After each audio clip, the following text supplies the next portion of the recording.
ours is the power. Now is the time. Now is the hour. Now is the time. Now is the hour. Ours is the magic. Ours is the power. Anyway, I brought a few items from home that might prove embarrassing for the ministry at all. Just poisons and the like. Look at this. That particular item is not for sale.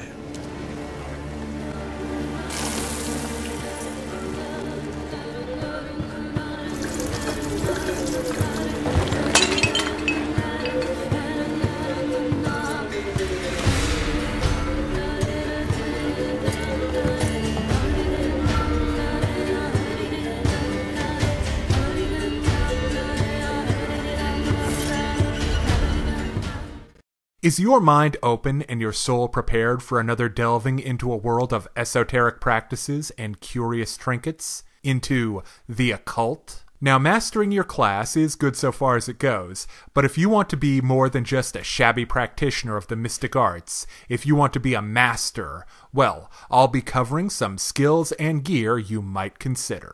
The first thing I'm going to be covering are Occult Skill Unlocks. Essentially what these are new ways of using skills that you already have. In order to access an occult skill unlock, you need to meet a couple of requirements. The first is you need to be trained in that particular skill. Next, you need to be able to cast psychic spells. But the good news is, if you can't do that, there's another way. All you need is the Psychic Sensitivity feat. This feat has no prerequisites, anyone can take it at any level. This feat is good for classes which have a lot of skills and a lot of feats. So, if you're playing something like a rogue, Psychic Sensitivity to use Occult Skill Unlocks might give you some really neat things you can do on top of that. Also think about it for Investigator or hell, even Fighter with the large number of feats you get, especially if you are a high intelligence fighter. Alright, now let's talk about some of the more useful Occult Skill Unlocks. The first one I'm going to recommend is Automatic Writing. This is the unlock for linguistics. Once per week, you spend 1 hour writing like a crazy person, and then make a linguistics check to see if you could understand what you were talking about. There is a 60% chance, plus a 5% to a maximum of 90% chance that you gain useful information as the augury spell. If you have 10 skill ranks in linguistics, you get information as divination. The DC for augury is 20, the DC for divination is 30. Next up, dowsing. This is the unlock for survival. Once per day, you spend 10 minutes trying to locate a specific location. The range is 400 feet plus 40 feet per survival rank. Some of the possible things you can find are water, tombs and graves, or special materials, i.e. gold, silver, iron, or gems. The DC for those dowsings are 15 for water, 20 for graves and tombs, and 25 for special materials.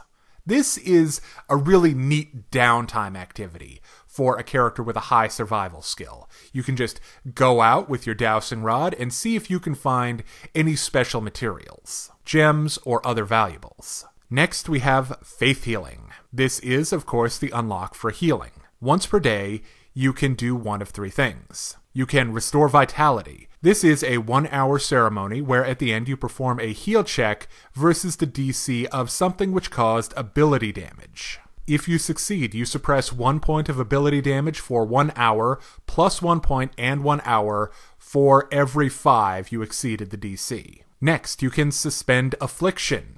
That is a 1-hour ritual to treat a curse, disease, or poison. If you succeed, you suppress the effect for 1 hour, plus 1 hour for every 5 over the DC. Finally, you can remove affliction. This is an 8-hour ritual with a DC which is double the DC of the affliction. If you succeed, the subject may attempt a new saving throw. Finally, you sadly cannot use faith healing on yourself. Sorry.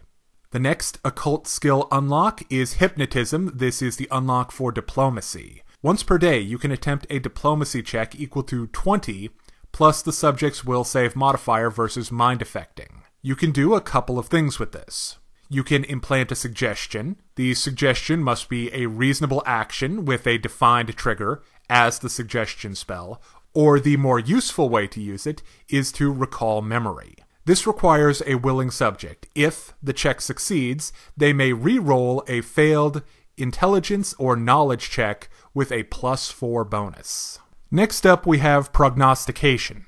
This is the unlock for Sense Motive. This one I think is really cool just for the flavor of it. You are skilled in means of folk divination. The most common methods are Cardomancy, reading cards, Chernomancy, reading a creature's palm, Crystallomancy, crystal gazing, Horoscope, reading a creature's birth signs, Ostomancy, casting bones, or Pyromancy, reading flames. Once per day, you can use these techniques to read a creature's fortune and learn facts about them. DC 15 plus the creature's HD determines the alignment. DC 20 plus creature's HD determines class. DC 25 plus creature's HD determines level or HD, or DC 25 plus creature's HD determines its future as the augury spell. Now that you've learned about some of the skills you never knew you had, let's talk about some of the items that every budding occultist should look into getting their hands on. First up, we have an automatic writing planchet. This gives a +2 circumstantial bonus to automatic writing linguistics checks, or a +4 linguistic check bonus to decipher strange messages from haunts. Now, a haunt is a specific type of creature encounter where you're dealing with the ghost of a place. Anyway, an automatic writing planchet will cost you 25 gold. Next, a Dowsing Rod. This gives a +2 bonus to dowsing survival checks. These cost 10 gold because they're made of some kind of special material and probably crafted in a special, unique way. That's a really fun way to flavor an item and to make it really unique and cool. Like it might be made from the wood of a very special or sacred tree, or the bone of a powerful magical creature. Next, we have a Hypnotist Locket. This gives a +2 bonus on Diplomacy Hypnotism checks. This comes in two forms, 15 gold for a Hypnotist Locket, or 250 gold for a Hypnotist Locket pocket watch. So if you want to be like super dapper about this. The next item is a Ouija board. Okay, a talking board. This does the same thing as the automatic writing planchet, but other characters can use the aid another action to help you with your linguistics check. It also does the same thing as a Hypnotist Locket, but only for repressed memories. This will cost 15 gold. Next we have the Voodoo Doll. Okay, Gangi Doll. This is bound to one specific humanoid, which is kinda limiting, especially considering the price of this thing. Anyway, the doll is made using something from the victim. That's hair, teeth, blood, fingernails, that kind of thing. 3 times per day, you can impose a -2 on all of the victim's saves. And the doll allows you to afflict the victim with some interesting effects. You can blind them. You can damage them for 3d6 points of damage. They get a save that halves that. Or you can deliver a touch spell on them 3 times per day. And yes, this does include beneficial effects. So if you're, say, playing a cleric and you want a way to deliver touch spells on your party members at range, I'm sure you can talk them into letting them make a voodoo doll of them. I'm sure that won't end badly for them. After all, you're a good cleric.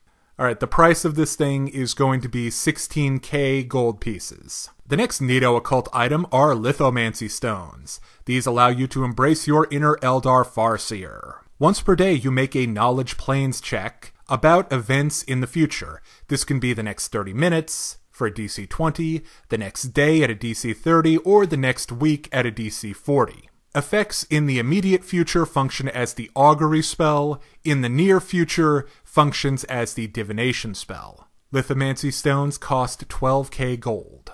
Here's a really fun one, the Lucky Horseshoe. This gives a +1 luck bonus on all your saves, and it's a slotless item. Once per day, you can give yourself a +4 luck bonus to one save. The price for a Lucky Horseshoe is 6,800 gold.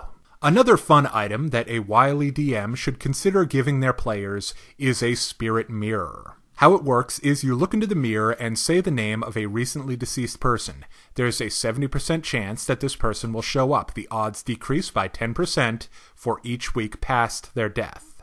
If the check fails, another spirit shows up instead, probably malevolent and possibly pretending to be the person they wanted to talk to. The spirit can move objects within 20 feet telekinetically, so yes, they can attack the person with the mirror by throwing things at them. And there's a 10% chance that an incorporeal undead will simply manifest out of the mirror and attack. A spirit mirror will cost 18,900 gold pieces. Next, we have a very broad category of occult-themed items, talismans. These come in two major varieties, greater talismans and lesser talismans. Greater talismans are far more expensive, but they work one time per day and are useful again the next day, whereas lesser talismans work once and then break. Talismans will protect you against a very specific effect. Some of the talismans you can get are Talismans of Arrow Protection, Talisman of Beneficial Winds. If you fall at least 5 feet, you're affected by Featherfall. Talisman of Freedom. The first time you become paralyzed, you're automatically affected by freedom of movement for 3 rounds. Talisman of Good Fortune. Reroll a natural 1. The Akobin Talisman. Reroll failed save against sleep.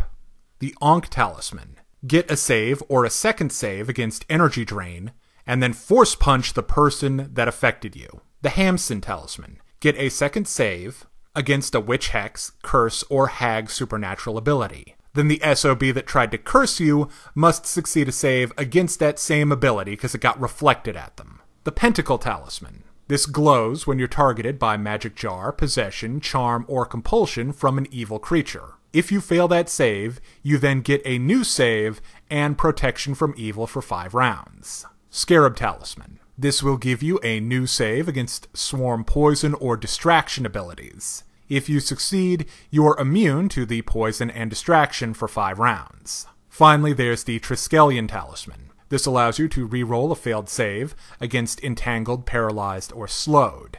If you succeed, you gain Long Strider for 5 rounds.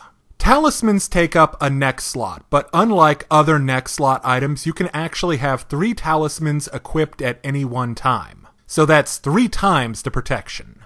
Now, if you like the idea of that Gangi Doll, but you don't want to pay full price for one, you can get a Waxen Image. This is just like a Gangi Doll, but it only works once, it still requires body parts, and it costs 500 gold. Another fun item is the Firefox Lantern. This normally glows with a green flame, but when a specific creature type, as set by you, comes within 50 feet, the flame will turn red. This is great for figuring out if certain creature types are coming close to you, especially if they can disguise themselves. So, any shapeshifters, lycanthropes, possessing evil spirits, or well-hidden undead. If you're interested in getting a Foxfire Lantern, it will cost you 3,000 gold.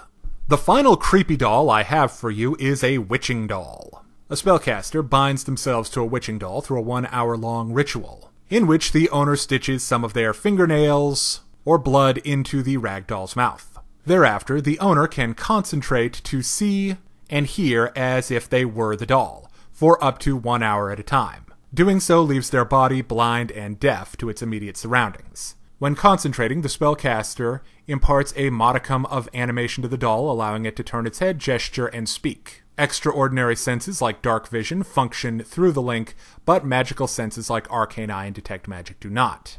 Once per day, the owner can cast a single spell with a range of touch or greater from the Witching Doll. Many hags like to use this ability to make the doll appear mundane by casting magic aura, or they transform it into a distant minion using animate object. A Witching Doll is fairly expensive at 30k GP. The final occult item I have for you are silver nails. The nail can be used to trap an evil outsider or incorporeal undead to prevent their escape. To use the silver nail, the bearer must make a full round action and succeed at a touch attack against the creature. When used against a helpless or pinned evil outsider, the bearer can prevent the creature's escape as per dimensional anchor. The bearer can trap an incorporeal undead if they succeed the touch attack, and the nail prevents the incorporeal undead from moving into walls or solid objects. The nail's effects last for 1 minute, during which the nail remains inside the creature. When that minute ends, the nail falls out, having lost its magical properties. A silver nail will cost 2,100 gold. I hope you've enjoyed learning about new occult skills and cool occult items. Now, if you're interested in more class analysis and strategy guides for Pathfinder and Dungeons & Dragons, check out D6 Damage right here on YouTube.